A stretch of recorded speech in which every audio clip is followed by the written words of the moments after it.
everyone! Let's try something new this month and review some of the manga, light novels, and so forth that'll be coming out in February of 2023.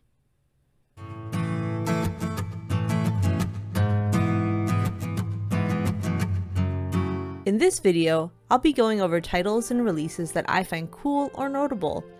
I won't be going over stuff like the most recent volume for the current hot ongoing title, mostly because you guys probably already know that that's coming out. I'll mostly be touching on new volume 1s, one-shots, final volumes, or otherwise notable releases, or at least releases that I find notable. Follow me over on Instagram or Twitter at BazReadsBooks. And if you end up purchasing something because of this video that maybe you wouldn't have picked up otherwise, please tag me and the publisher in the picture. That kind of stuff really goes a long way. And as we've come to expect delays and early releases, some dates I mention here may change, or you may have seen some of these volumes already out in the wild. The dates mentioned here are just the official publication dates that I was able to find as I put this video together. That all said, let's jump into the first and smallest week of February, the week of February 7th. We'll be kicking off week number 1 with a couple of releases from Viz Media, the first being Shouha Shoten Volume 1. This Shonen Jump series has a story by Akinari Asakura with art by Takeshi Obata. Obata is best known for his work on Hikaru no Go, Death Note, as well as a few other well-known Jump titles. Shouha Shoten is a slice-of-life comedy that follows two high school boys, one shy and studious, the other a former child actor, as they pursue their mutual love of comedy as a sketch comedy duo. The series is currently available to read on the Shonen Jump app, and if you want to give it a shot there before picking up the physical volume, I highly recommend. It's a great little read. Next up is another Viz Media, and this is going to be from their Shoujo Beat line, and that is going to be My Special One Volume 1. Story and art by Momoko Koda. We currently have one other Momoko Koda series currently being published in English, and that is going to be No Longer Heroine, currently being put out by Yen Press. My Special One is a romance slice-of-life series where Sahoko has sworn off beautiful boys after having her heart crushed. But what will she do when J-pop star Kota is determined to win her heart? And the final release we have for the week of February 7th is going to be the box set for Wotokoi Love is Hard for Otaku, put out by Kodansha. This full box set includes the omnibus volumes 1 through 6 and an exclusive sticky notepad, which is perfect for this adult romantic slice-of-life comedy with story and art by Fujita. Now let's move on to the second week, February 14th. We'll start off the week once again with a release from Viz Media, The Girl That Can't Get a Girlfriend, story and art by Mieri Hiranishi. This romantic comedy is a memoir which is an autobiographical manga that follows one woman's quest for the short-haired girlfriend of her dreams. I'm personally really excited for this one. I was reading the series as it was being released online initially and then through the creator's Patreon, and then it went on hiatus as she sought to get it published, and I'm so excited to be able to support her through this release from Viz Media. Moving on to 7 Seas, we have Marmalade Boy, the Collector's Edition Volume 1, with story and art by Wataru Yoshizumi. This comedy romance is a re-release of the classic shoujo that follows Miki as her life is turned upside down thanks to her spouse-swapping parents. Facing not only 2 new step-parents, she must also deal with her hot new jerk stepbrother Yu. Can Miki sort out her complicated feelings? This series was out of print forever, along with Yoshizumi's other work Ultramaniac, which was originally published through Shoujo Beat. And I'm so excited to be able to see this once again in print. I know a lot of people were really excited for this one. I know that Ultramaniac is still available digitally, but not physically. Then we move on to another 7 Seas release, this time through their Airship line, which is their light novel line. And that is going to be Raven of the Inner Palace, story by Koko Shirakawa. This drama mystery fantasy follows the Raven Consort, a mysterious figure said to be able to exorcise spirits, lay fatal curses, or find lost objects for a price. The young emperor seeks her assistance, a request that could not only shake the palace, but the kingdom. I watched a few episodes of this since it was released as a 12-episode anime in the fall 2022 season, and I really liked what I saw, and so I'm very excited to be able to read this light novel, which was the source material for the anime. And then next up we have the Sailor Moon Naoko Takeuchi Collection Manga Volume 1, plus the exclusive Q Posket figure. This is a neat little box set that Kodansha's putting out, and this release option for the classic shoujo series has that Volume 1 of the Naoko Takeuchi softcover omnibus, and the exclusive classic Sailor Moon Q Posket figure. For more quote-unquote cultured titles, I'll be doing a little plug at the end of every week's announcements called the Spicy Corner. This week we only have one volume coming out, and that is going to be Megumi and Tsugumi, Volume 1, put out by Sublime, story and art by Mitsuru C. This 18+ drama romance is an ABO, or Alpha Beta Omega, or Omegaverse story, which follows the rough and tumble Omega Tsugumi and his encounter with the elite high-class Alpha Megumi. Can Megumi change Tsugumi's perspectives on alphas? Let's move on to the third week of February 21st. Kicking off the week once again with some Viz Media releases, we're going to have Chojin X Volume 1 with story and art by Sui Ishida of Tokyo Ghoul fame. This action comedy horror follows Tokyo and Azuma, who do everything together, even if Tokyo is stumbling along behind Azuma. When they're attacked one night by a super-powered mutant called a Chojin, Tokyo has a chance to shine by becoming a Chojin himself. Though this transformation isn't everything in a bag of chips, as he has to hide the transformation from those around him and deal with increasingly strange incidents. This series is available to read on the Shonen Jump app, and I had been following it for a while. I really enjoyed what I was reading, and I can't wait for those who prefer physical to be able to enjoy this story. Next release is going to be Mermaid Scales and the Town of Sand, a single volume release. Story and art by Yoko Komori. This is an all-in-one omnibus fantasy story where Tokiko and her father move to a quiet coastal town with her grandmother, where she's faced with surfacing memories of being saved from drowning by a merman.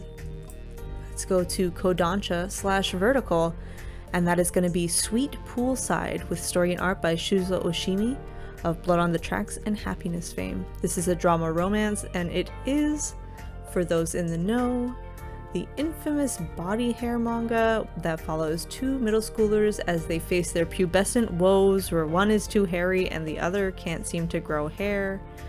If you're an Oshimi fan and want to get his entire catalog, as we're almost there in English, which is pretty amazing for any creator. But if you're not already an Oshimi fan, I would suggest another one of his works as your first foray into this mangaka's catalog. Following that up, we have Tokyo Pop and Scram Blues. This story and art by Mame March. This romance drama follows Haru Kurosaki, a graphic designer who's been put in charge of designing a CD jacket for the prodigy musical artist Eddie Astley. On the outside, Eddie is intimidating and aloof, but when Haru spots him at a rock concert, he realizes how wrong that assumption is. And then we have a release from Yen Press through Yen On, and that is going to be let me try to say this, Tezcatlipoca. Story by Kiwamu Sato. This drama horror follows a Mexican drug lord and a Japanese organ broker while they meet doing business in Jakarta. The two move to Japan to establish a new business in the organ trade. While in Japan, the former cartel leader takes a young boy under his wing. These three lives become inextricably tangled in the web of crime and human flesh. And this week's Spice Corner consists of 2 single-volume stories, both put out by Tokyopop. The Snake Who Loved a Sparrow, with story and art by Natsuo, a romance fantasy, 18+, as always. Komazu is a sparrow, and as a sparrow, there's one thing he knows about snakes, that they eat small birds. When he encounters Shirato, the white snake, of course he expects the worst, but instead of trying to eat him, Shirato saves him, but flees when Komazu lashes out in fear. And when the sparrow realizes he's perhaps misjudged snakes and decides to learn more about Shirato, the two grow closer, first as friends and then as something more. The second volume coming out from Tokyopop is The Flower That Seems to Truly Dance, story and art by Saki Tsukahara. This historical drama romance takes place in the 16th year of the Showa era, and Sotaro Kuramoto, the son of a distinguished family, is returning from his studies abroad with something on his mind. As a child, he told his best friend Haruomi Hasuma, "I hate the way you dance." Determined to apologize, he visits Haruomi, but the young man, now a renowned dancer, deftly avoids him. Perhaps there's another reason why he won't meet with Shotaro? Set in an era where connecting with the person you love wasn't as easy, a reunion with a childhood friend may allow a long-hidden love to bloom. Moving on to the final week of February, the 28th. Once again, starting it off with Viz Media, we have Urusei Yatsura Omnibus number 17, and this volume 17 is the conclusion for the re-release of the classic manga.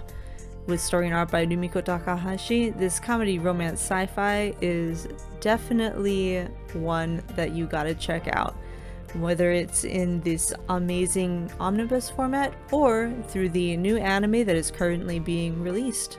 Up next is Seven Seas and The Invisible Man and His Soon-to-Be Wife, Volume 1. Story and art by Neko Iwatobi. This mangaka, we also see The Country Without Humans also being released through Seven Seas. The comedy romance of The Invisible Man and His Soon-to-Be Wife follows Yako Shizuka, a quiet, bashful woman who works at a detective agency owned by the Invisible Man, Tonome. While his special power is perfect for detective work, it doesn't work on Shizuka, who's blind and can always tell when he's near. Charmed by this development, Tonome is determined to take Shizuka on a date. Follow Yako as she stumbles and blushes her way through this quirky office romance. Following that up is another Seven Seas release, and this one is a neat one. This is going to be Versailles of the Dead Volume 3, story and art by Kumiko Suekane. You might be like, Baz, this is a random Volume 3, why is this in here? Well, that is because Volume 3 for this 5-volume French Revolution set zombie action series is releasing almost 4 years after Volume 2 was released in English. I know a few people I talked to thought that the license was gone, something had happened, we weren't getting the rest of it, so it's really refreshing and like kind of reassuring to see this volume finally making its way here. And then we have Thousand Autumns. I think it's Chuan, I don't know, I'm so sorry, I don't know how to pronounce the Chinese name. This is going to be a new novel out from the Seven Seas Danmei line. This highly anticipated Danmei follows the earnest Taoist priest and martial artist Sen Chao as he is injured and taken in by Yan Wuxi. If I have pronounced anything incorrectly, please let me know in the comments. I am trying my best, but I'm very not great at Chinese. Yan Wuxi takes in the defeated sect leader, not defected. Yan Wuxi takes in the defeated sect leader with a dark plan to test the limits of the man's patience and faith in order to lure him onto the demonic path. Little does he know that he's about to meet the first immovable force in his life, and that two hearts can connect in unexpected ways. With the passing of 1,000 autumns, who can stay eternal? This series also has a donghua available to watch on YouTube, with the first episode free. Up next we have a release from Denpa/Kuma, A Home Far Away, with story and art by Teki Yatsura. And Yatsura also has another upcoming release coming out in English that'll be coming out from Kodansha, titled The Yakuza's Bias, and I think I've seen a little bit of buzz about this one because it sounds spicy. But A Home Far Away is not. It's a drama romance. In the winter of 1990, Alan is lost, searching for direction. He cannot find it at home or through the church. When he meets Hayden, a free-spirited cook, he at least finds someone he can relate to. And while he may not know where he's going, at least he has someone to lean on. But his new life, filled with new feelings and many new challenges, may force him to find his path on the road. And the final release we'll be covering for the month of February is going to be the Don't Toy With Me Miss Nagatoro box set number 1 from Kodansha/Vertical, with story and art by Nanashi. This box set contains volumes 1 through 6 of the comedy romance series, plus a bonus item. Now, I could not find any information on what the bonus item is, so I'm assuming it's a poster? Because the box doesn't look like it can fit much more than a poster, but if you do know what the bonus item is, throw it down in the comments because I'd honestly love to know at this point. With 2023 just starting, we have a lot to look forward to. There's so much coming out, and February is looking to be an amazing month. So let me know in the comments what you're excited for, be it something I covered here in this video or maybe something I missed. Let me know what you're planning to pick up. And thank you all for taking the time to check out this video here. If you're new and not subscribed, please consider doing so. Or if you're a regular viewer, thank you so much for your continued support. I hope you all enjoyed this video, and I'll see you in the next one. Peace.